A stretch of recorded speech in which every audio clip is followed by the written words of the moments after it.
Teman-teman, ini adalah Activate. Activate ini sebenarnya ada 3 jenis ya. Ada Activate merah, Activate hijau, dan Activate kuning.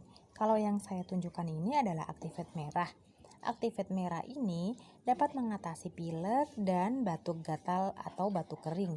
Kandungan triprolidin HCl merupakan bahan yang berguna untuk mengatasi pilek. Begitu pula pseudoephedrine dapat membantu meringankan gejala pilek, sedangkan dextromethorphan merupakan bahan yang berguna untuk mengatasi batuk gatal dan kering.